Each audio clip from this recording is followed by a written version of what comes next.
Mon père m'appelle Sarah, ma mère Romy. Il habite Bruxelles et ça fait 10 ans que je ne l'ai pas vu. J'en ai parlé hier à une amie, Anaïs. On est voisine et elle est documentariste. Alors j'ai dit à mon père, je viens avec une amie et une caméra. Le divorce, c'est marrant. Ça permet de remonter le temps. Le divorce, c'est marrant. Ça permet de raccrocher les gens. Le divorce, c'est marrant. Ça permet de remonter le temps. Le divorce, c'est marrant. Ça permet de raccrocher les gens. Ma tête, elle va plus bien là. Je sais pas si je vais être à même de continuer à éduquer mes enfants normalement s'ils continuent à être violents comme ça sur moi. On considère toujours que c'est la matière qui doit être violentée. Si le psychique est violenté, ça n'est pas une violence.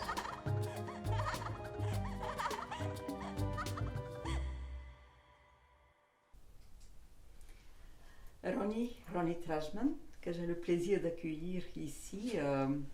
Bienvenue Romy plutôt. Et vraiment, je suis très heureuse de présenter votre film. Félicitations, c'est un premier film. Vous avez terminé vos études et je crois que le film était déjà quelque part présent pour vous. Et c'est un film qui parle de nouveau de rapport d'une fille, de sa mère et de son père, qui questionne les antécédents familiaux. Et c'est un film très audacieux à plusieurs niveaux, parce que vous entrez dans l'intimité de la famille, dans les non-dits de quelques générations, et aussi dans vos propres questionnements. Et donc je propose de voir un extrait du film, le début du film. Donc, La dernière fois que j'ai vu un garçon et qu'il a voulu aller plus loin, je l'ai frappé, j'ai bloqué tout et je me suis levée d'un coup. J'ai dit, où est mon sac? Où est l'escalier? Je suis sortie mécanique de cette pièce et j'ai tracé chez moi. Je n'ai jamais couché avec un garçon. Comment lui expliquer ce qui bout, ce qui se volcanise en moi? Je ne suis pas une femme, je ne sais pas ce que c'est être une femme. Je suis juste la fille de ma mère. Oui, j'ai 21 ans, et normalement toutes les filles de 21 ans ont déjà eu des expériences. Eh bien moi, ça fait 10 ans que je bosse avec ma mère. On a monté une boîte de production musicale, on a chanté, joué ensemble. On a déménagé 20 fois en 20 ans, on a rêvé ensemble. J'ai quitté l'école, on a regardé dans la même direction, avec un seul rêve, y arriver, ensemble. Je ne suis pas dans ce truc sentimental. Mon seul objectif est clair. Avec ma mère, construire. Avec ma mère, s'en sortir. De quoi? Du regard que ma famille porte sur ma mère? Du regard de la société sur une femme monoparentale? Qui est l'ennemi? Oui, je veux venger ma mère, mais je ne sais pas de quoi. Oui, je veux y arriver, mais je ne sais pas à quoi. J'ai une rage, une colère, mais je ne sais pas pourquoi. Romy, comment vous avez trouvé le nom de votre film, Le divorce de mes parents? Alors, déjà, donc j'ai quitté l'école à 14 ans pour chanter au départ dans une chanson que ma mère avait écrite qui s'appelait Moi je te dis LOL, LOL, donc comme Laughing Out Loud qui signifie marrant.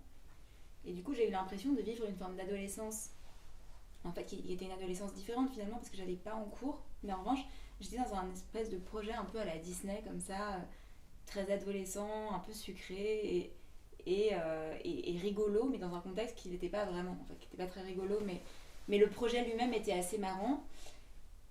Et du coup, quand est venu l'idée, enfin le moment de choisir le titre, je savais que j'avais envie de mêler justement une histoire de famille qui était voilà, pas évidente, mais en même temps avec quelque chose de plus rafraîchissant, de faire un pas de côté en fait sur le drame familial. Et soudainement a jailli ce jeu de mots parents marrants. Et je me suis dit que ça faisait complètement sens parce que du coup c'était faire un écho à cette enfance-là, dont je traite aussi dans le film, enfin cette adolescence. Et puis aussi de... Oui, c'est vrai que c'est un film qui a cette toujours... Je dirais qu'il a un rythme entre le drame et la comédie, si je puis dire. En tout cas, c'est ce que j'ai eu envie de faire, mais après, le résultat est un peu différent, mais il y a il y a ce truc un peu solaire et en même temps beaucoup plus sombre aussi. Oui, il y a beaucoup de choses qui sont très sombres dans le film, mais en même temps, vous avez réussi, et chapeau pour le courage, d'en faire une comédie et d'en faire un documentaire comédie musicale que je n'ai pas eu l'occasion de voir jusqu'à maintenant. Et je vous félicite pour le courage de mettre et de parler des choses en fait de cette manière-là. J'imagine que la comédie musicale est venue tout à fait, comment dire, naturellement. Oui, en fait, à la base, le film avait été sélectionné dans un atelier du festival Premier Plan d'Angers. Et à ce moment-là, il y avait un tout petit extrait du film avec une musique que j'avais écrite, composée. Et c'est Rebecca Zotowski, donc qui est une autre cinéaste, qui avait entendu cette chanson, qui a dit c'est intéressant cette chanson.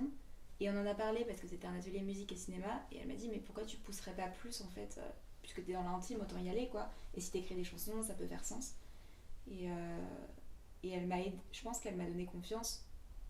Et puis en fait l'objet est devenu, comme vous dites, un documentaire musical. Euh, voilà, mais c'est vrai que c'est souvent, voilà, c'est des choses que je prévoyais pas. Moi je prévoyais pas du tout de faire un film documentaire à la base parce que j'écrivais plus de la fiction. Documentaire je connaissais pas du tout. Et finalement les chansons ont jailli aussi au milieu du processus du film quand on avait déjà commencé à tourner des séquences. Et c'est une façon de donner un peu de légèreté, de poésie au film aussi, de façon différente.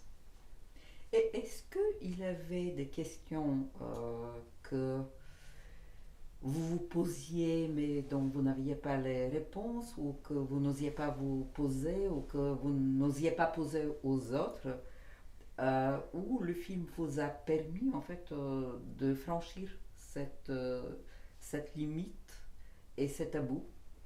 Je pense qu'il y avait un rapport à la violence il y a toujours eu ça dans cette histoire aussi de famille. Je sentais beaucoup de zones troubles, de non-dits.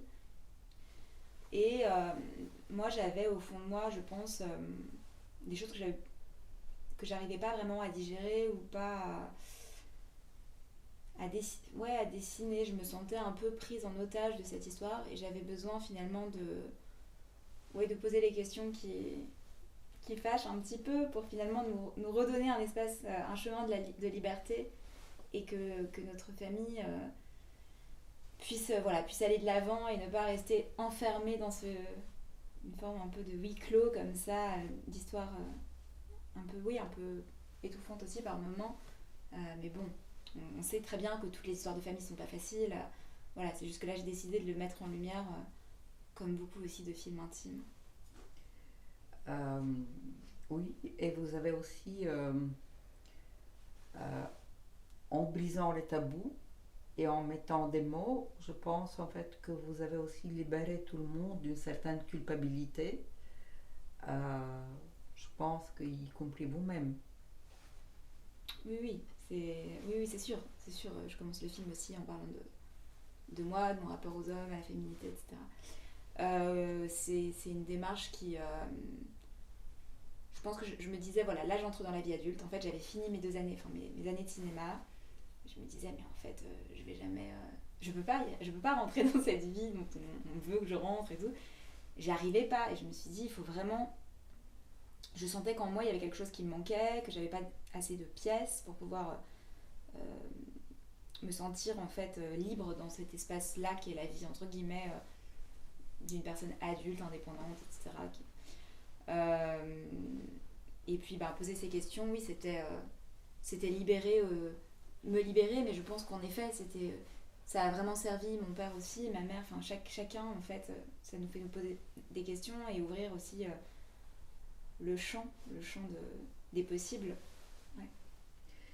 Vous avez vécu une relation très fusionnelle avec votre maman, qui quelque part me semble aussi dangereuse qu'en fait la relation manquante avec votre papa qui était un peu diabolisé aussi dans la famille. Donc est-ce que ça vous a permis aussi en fait effectivement de retrouver votre personnalité de s'épanouir. Est-ce que le film a servi aussi en quelque sorte? Oui, en fait, je pense que j'avais l'impression toujours de vivre une forme de guerre, entre guillemets, familiale. Et je pense que dans des guerres, on se soude très fortement avec les alliés. Enfin voilà, c'est comme dans tout truc. Quand on est contre quelqu'un, ensemble, on est très soudés. Et c'est ce qui s'est passé avec ma mère. En effet, il y a eu... donc mon père est bipolaire, c'était assez difficile à vivre. Il a eu voilà, des moments difficiles, des crises, etc.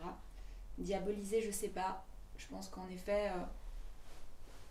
j'ai pas d'archives de lui dans ces moments de crise maniaque, mais c'est vrai que c'était quand même assez... Ouais, ça a été loin. Et de fait, j'ai tissé avec ma mère une relation très forte qui était en réaction en fait à cette violence. J'ai eu beaucoup de... Enfin, je pense que c'est très difficile quand on sort, peut-être, c'est bizarre de parler de guerre, hein. Je sais que c'est pas vraiment le truc, mais c'est vraiment ma sensation intime.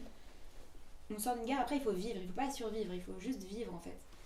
Et vivre après survivre, c'est un peu difficile, parce qu'on se dit, mais en fait, il n'y a plus autant, les enjeux sont plus tièdes, en fin de compte, toute cette espèce de truc comme ça, familial, très intense, machin.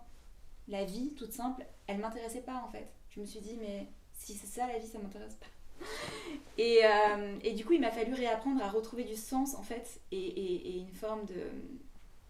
Ouais, d'excitation et de sens à la vie, et non à la survie. Et ça, c'était dur. Et je pense que je suis en chemin. C'est parce que, voilà, retrouver une intensité dans la vie sans être dans un conflit. Écoutez, vous êtes et très talentueuse et très intelligente, et je trouve que la façon dont vous avez raconté tout ça, elle est merveilleuse.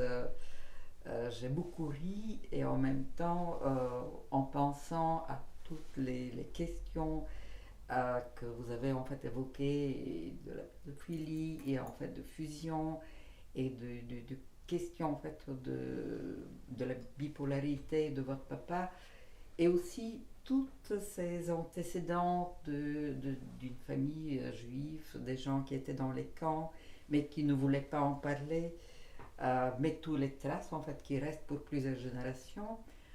C'est un film très très profond derrière sa légèreté, et j'espère que vraiment vous allez retrouver le sens, et aussi dans le cinéma, et vous allez en fait nous amener encore beaucoup de très bons films. Vraiment un grand merci. Merci. Et j'espère que nous pourrons montrer votre film et vous présenter au public, et nous avons l'intention aussi de créer un ciné-club Millennium pour en fait présenter les cinéastes belges et les jeunes cinéastes belges. Et donc merci Ronnie. Merci beaucoup.